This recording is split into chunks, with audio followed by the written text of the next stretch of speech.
The Royal Manchester Children's Hospital is one of the biggest and busiest hospitals of its kind in the country.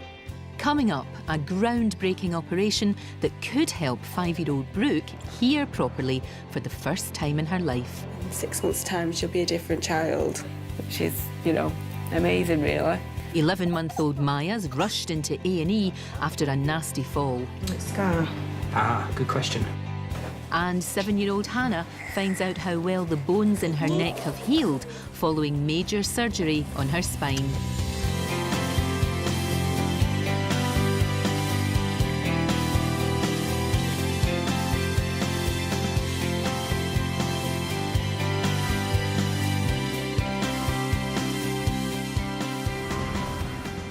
Many of the staff here at the hospital work at the cutting edge of medicine, and we're about to meet a girl who could make medical history. 5-year-old Brooke has been a regular visitor to the Children's Hospital for the past few months. She's just a very girly girl. She's got her perfume on, makeup on all the time, dresses, anything pink. The bedroom's just a pink palace. So wrap that around her poorly arm. Although Brooke appeared to be developing like any other child, tests taken when she started nursery revealed that something was seriously wrong. And they said the hearing was really down on the left ear. And they just thought it was what they call glue ear.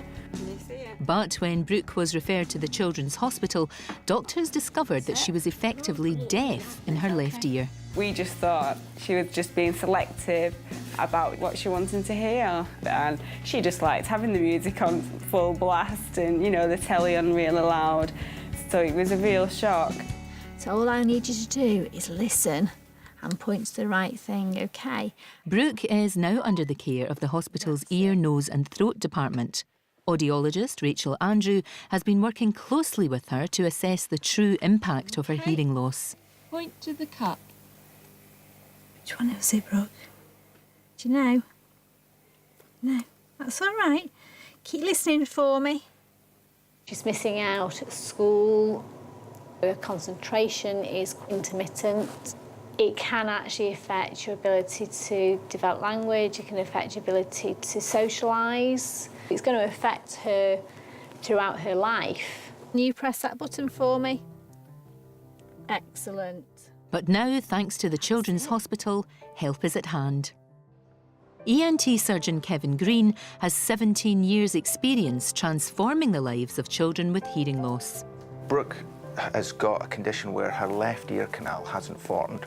And this shows her normal ear canal, and you can see black, which is air, which is as it should be. And on the other side, it's all solid. And this is filled with fibrous tissue, and there's some bone. Her inner ear and her potential to hear is entirely normal, but the sounds can't get in. After a number of unsuccessful treatments, Mr. Green believes that a middle ear implant could allow Brooke to hear properly for the first time. It's basically a very, very high-tech hearing aid that involves placing an implantable device under the skin and placing a little clip onto the middle of the hearing bones, which will boost her hearing and give her back normal or near normal hearing in this ear. But this groundbreaking operation has never been performed on a child in the UK before. You always have to be moving forward and developing new treatments. More important than that is the difference it's going to make to Brooke's life. She's effectively dead on one side with regards to hearing, and this will give that back to her. But it's down to Brooke's family to decide if they should put her through an operation that carries significant risks. Quite close to where we're working is a little nerve supplies taste to the tongue, and that can sometimes get a bit bruised or damaged. OK. Yeah. There is, running through the middle of the ear bone, the nerve that moves the face. Now, if that were damaged in any way, one side of the face wouldn't move. Right. However, this is something that hasn't happened in any patients that I've operated on, and, going to keep it that way. Okay. All right? OK. So if you Despite the risks, Brooke's mum has decided to go ahead. I trust him. I feel confident that he's going to do a good job. Hopefully, fingers crossed, there will be no damage. The doctor's going to make my ear better. It's going to be swell. Brooke will be back at the hospital in a few weeks' time for this groundbreaking surgery that could change the way she hears the world forever.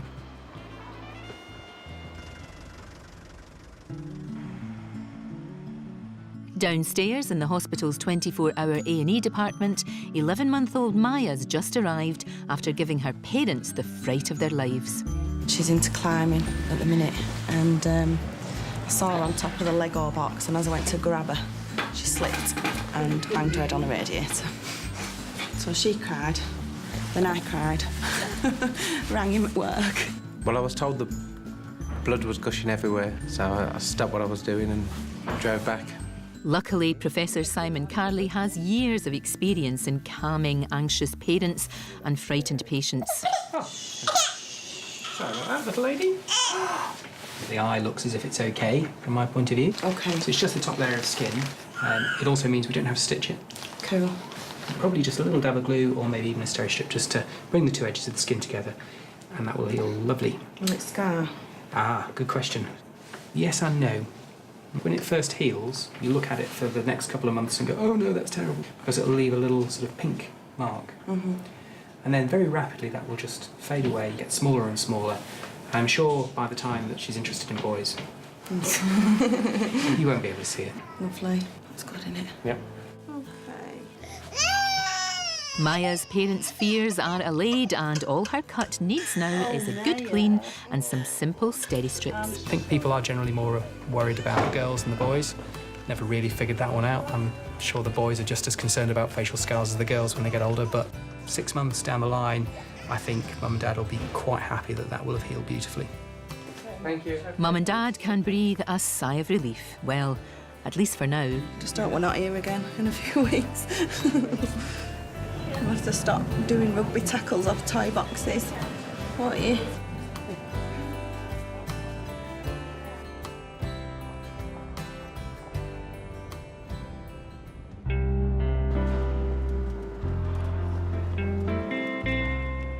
It's early morning and 5-year-old Brooke is at the hospital with her mum and dad for a groundbreaking operation.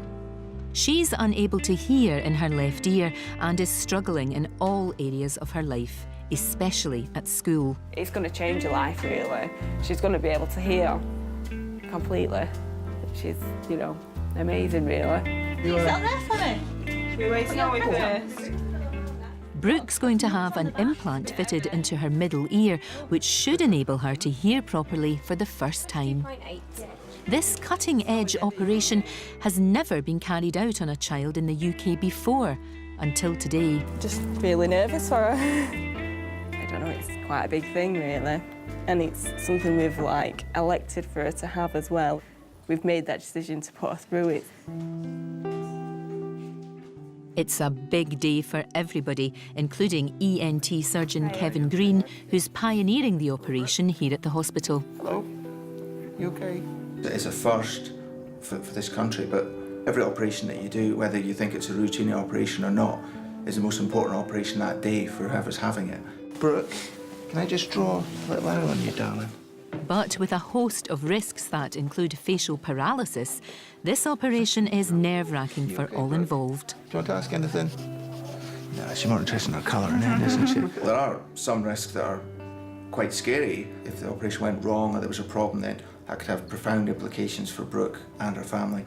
And that's part of the responsibility that we have as clinicians. Last night I was thinking to myself, you know, have I done the right thing? Have I made the right decision?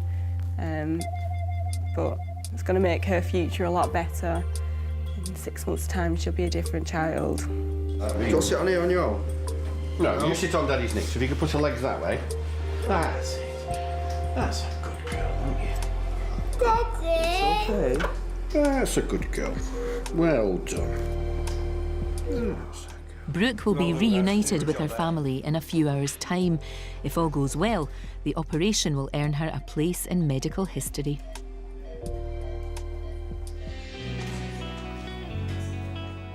Seven-year-old Hannah has a rare genetic condition that meant her spinal cord was being crushed by the weight of her head. 3.5 months ago, one of the hospital's leading neurosurgeons, Richard Cowie, operated on Hannah's neck to release and protect her spinal cord. To help Hannah's bones fuse together after surgery, she was fitted with a special piece of equipment called a halo. Hannah was scheduled to wear her halo for 4 months, but 3 weeks ago it came loose, and a month ahead of schedule, doctors decided to remove it. She wasn't in any danger. The neck had reached a point where the healing was strong enough to allow us to remove the halo a little bit earlier than we had originally planned, and to substitute it with a collar. Today, Hannah and her parents are back at the hospital to find out if, after months of anguish, the bones in her neck have fused together successfully and the collar can come off. We don't really know what to expect. We don't know if we're going to be told that Hannah needs to keep her collar on. So, yeah, it's a little bit of an unknown. Hi, it's nice to see you again. So how have you managed with the collar, Hannah? Reasonably comfortable? Yes. The first night was a bit hard for me because I didn't know how to feel sleeping with the collar. But now you've got used to that? Yeah. Good. And can you stand up for me and just walk across? Good. And turn round. That's fantastic. You're doing really well. And back up onto the chair. So we can see all her movements are really lovely. She's got a lot more confidence back and she's moving with a lot of suppleness and a lot of strength. That's super. Well, I think that this is the X-ray that we've just had done this morning. This is the bone graft that we took out, and it's joining across nicely onto the skull and the second bone of the spine here. So that's exactly what we need to see. And it's 14 weeks now from the surgery, and I think we can start to get rid of this. And I think the only time you need the collar is when you're travelling in a car or perhaps boisterous at school. What a brilliant surprise. Yeah. Good, but I'm delighted to see how well you're doing. You've done really well and nicely. Yeah. It's the news Hannah and her parents were desperately hoping for. Hannah's neck is now fully healed and strong enough to save her spinal cord from harm. Absolutely fabulous, isn't it? Fantastic. Absolutely wonderful, isn't it, Hannah? You want your little girl to be healthy and happy, and it's just been a roller coaster. So to be this side of it, it's absolutely brilliant, and Hannah can do everything that all the other children can do now, and it's all been a success, so we can't thank everyone enough.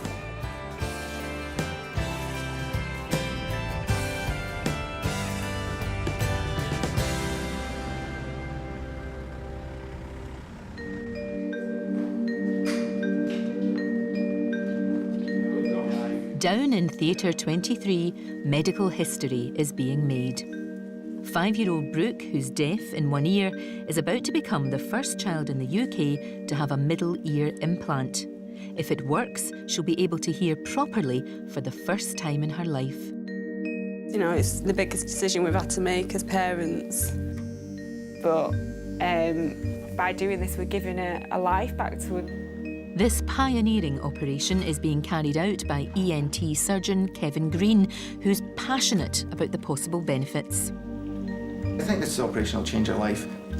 It'll give her the ability to reach her full potential, and she's not starting off with a disadvantage. During the operation, a small implant will be placed under Brooke's skin behind her ear, which will transmit sound to her hearing bones.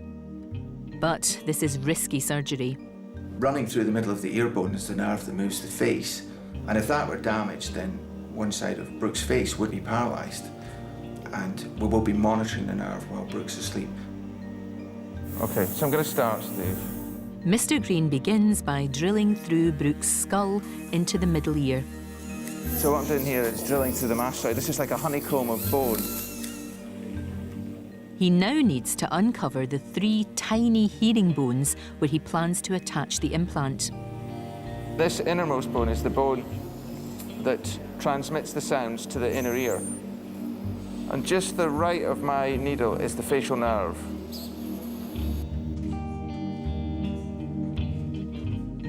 But an hour into the operation, there's a problem. The concern is that this is an abnormal block of the hearing bones, and I'm just not sure it's going to move as much as I'd want it to. The hearing bone they plan to attach the implant to is malformed and may not be suitable.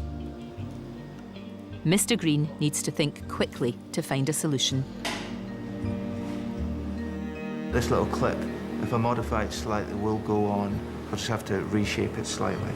The only other option is to try and attach it to one of the other hearing bones, the stapes. At the size of a match head, it's the smallest bone in the human body. It will take the steadiest of hands to clip it on. So first of all, I want to manipulate this into position, get it through this little gap. Nearly there. Bit of an awkward angle, but... There we go. The implant is safely in place. And that's on quite nicely. And after 2 long hours, this groundbreaking operation is over.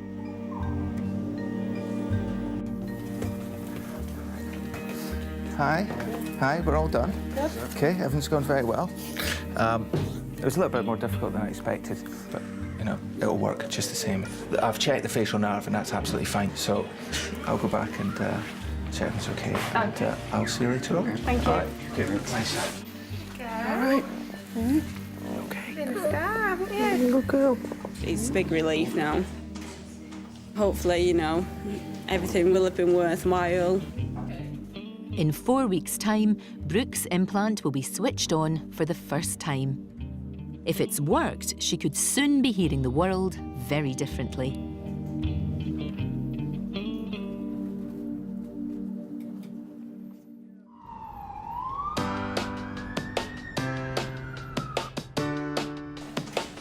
Downstairs in A&E, 6-year-old Asante's just arrived and is happily showing off a growth on his hand. Say hi, it won't bite. Hello. Asante's newfound friend will be examined by Dr. John Westall. Morning, young man. With just 5 months in the department, this could be one of his most unusual cases to date. So, what brings you to the hospital today? This. Whoa! That's quite amazing. Certainly, I've not seen one like that. Ever, really. Do you know what it is, though? It's a wart. Is it? It's got that classic wart shape and feel and look. How long has he had it for in total now? About 6-7 weeks. Started off just as a little bump. And then it just ended up growing, yeah.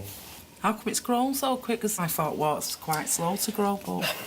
Who can say? I mean, most warts tend to be caused by viruses. Right. The virus gets into the skin and it just causes the cells to grow. Is it going to carry on growing? Well, if we didn't do anything, there's a chance. There's a chance it would keep on growing I need and it growing to grow and growing. that big.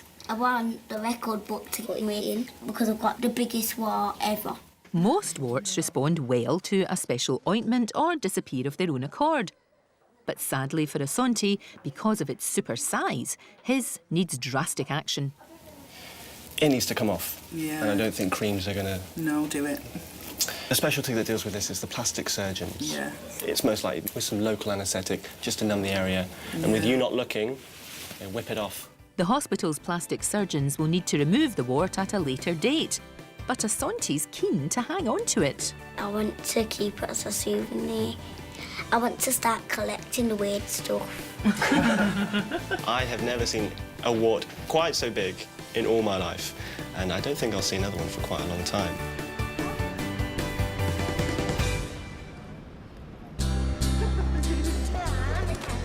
It's been 4 weeks since 5-year-old Brooke's groundbreaking middle ear implant. During the operation, an electronic device was placed inside her head which should enable her to hear from her left ear. Today, the device will be switched on for the first time. They're going to switch me on. Big day, you know. I wouldn't like to think I've put my daughter through surgery and it not to have worked. Audiologist Rachel Andrew will guide Brooke through the final stage of the process. This bit here is the actual implant. We've got the magnet here, which just sits underneath the skin. And then we have an external sound processor, and it attaches just by a little magnet, and that makes it here. Right, can we have a go at putting this onto your head? Do you want to do it? There you go. Big girl. If you put it up at the top and over it, that's it. Just do that on that ear, so you can't hear. And Mummy's going to stop at a number, and you've got to say what number Mummy's stopped at. 2, 3, 4, 5. 6. Okay. And if Mummy says the alphabet. A, B, C, D, E, F. Okay. What I can need. hear very loudly. You can hear loudly. That's it. Right. It's a success. Brooke's hearing sound in her left ear for the first time in her life. It is working, but it will sound very different to her other ear. So that's something that she'll actually have to start to get used to as well. what would you say? Thank you. You're welcome, Brooke. We've got a very good result today. I think it'll change her life. I think she'll be better off at school, she'll be better off at home. The future is looking very good for Brooke. Fantastic news, it's working, and you know, I look forward to seeing the benefits from it really. And, you know, I just can't wait for her to say, Mummy, did you hear that? It's really, really good. It'll take a few weeks for Brooke to get used to the device, but it's given her a new start in life and a whole lot to look forward to.